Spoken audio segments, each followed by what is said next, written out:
Hey, what's up, y'all? It's Shanae Nicole, his millennial housewife, and welcome to day 10 of the Proverbs 31 and 22 challenge. We are on verse 19 today, and we are reading from the King James Version of the Bible. And it says that she layeth her hands to the spindle, and her hands hold the distaff. So I actually had to look up what the spindle and the distaff is. So ultimately, it was the tool that was used to spin wool, flax, or whatever material was being used. So the distaff, it was like a rod, and it held the wool or flax, and then it fed into the spindle, which you kind of spun. I don't know if you can see my hands, but you kind of spun, and it like went and it turned into the yarn, which will be used to sew. So we saw earlier in the verses a few days before that, the virtuous woman, she sought out wool and flax. So she went to get this material. Now, before it even gets to the distaff and the spindle, there was a process in preparing it. It had to be cleaned. It had to be broken apart. So all of these processes are involved in doing what it is that this Proverbs 31 woman is doing. And back in the day, this was like the job of what women did.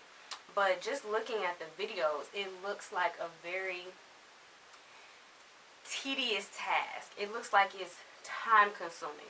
But ultimately, it just looks like this. You know what I mean?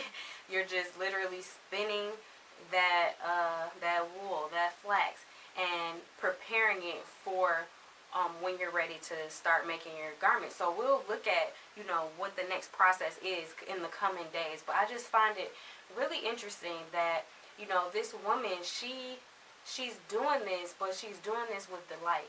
So even in the most menial task, even in the most repetitive task that you do every single day, it's like I get up, I spend time with God, I fix the breakfast, I get the kids off to school, I make sure the husband ate, get him out the house, and then I do, the laundry. You have your task, and it's like the everyday thing. It's nothing spectacular about it, right?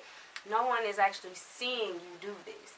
And this is what that Proverbs 31 woman is doing, that day in, day out, just spinning, and no one actually sees what it is, the process of what it takes to actually make a garment. Because when I'm looking at this, I'm like, dang, she not only had to go out and find the material, but she had to wash it, she had to break it down. This is why her arms are strong, right? Because she's using her hands a lot. So and actually, speaking of hands, there's two different definitions of the word in this scripture. We see hands twice, but they're two different Hebrew words. And just looking it up, they have what is it called? A literal meaning and also a figurative meaning. So one, it means your might, your power. So she's putting her all into what it is that she's doing, even though it seems like it's little, even though she does it every single day. She's giving it her all. And that's what I'm saying. We as virtuous women, we need to give our all in whatever it is that we do. If it's fixing the breakfast for the kids, chop that food up right, make it presentable on the plate, you know what I mean? Whatever it is that you do it as unto the Lord. Give it your best. She didn't find boredom in what it was she's doing. She was humble.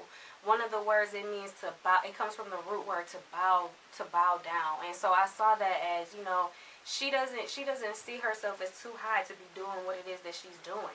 So what I'm saying to you guys and myself, like, whatever it is you're doing, even if it seems little, even if it seems like it's not making a difference, God sees you. He sees your consistency. He sees your diligence, and he's pleased with that. And I want to encourage you to continue to do it, but don't do it with the attitude of, I gotta do this, I'm ready for a change, I'm ready for something new. No, don't get weary in well doing. Do what it is that God has put on your heart, and do it until he says that it is complete. So you guys have a great day. I hope you guys are enjoying the challenge, and I will talk to you guys soon.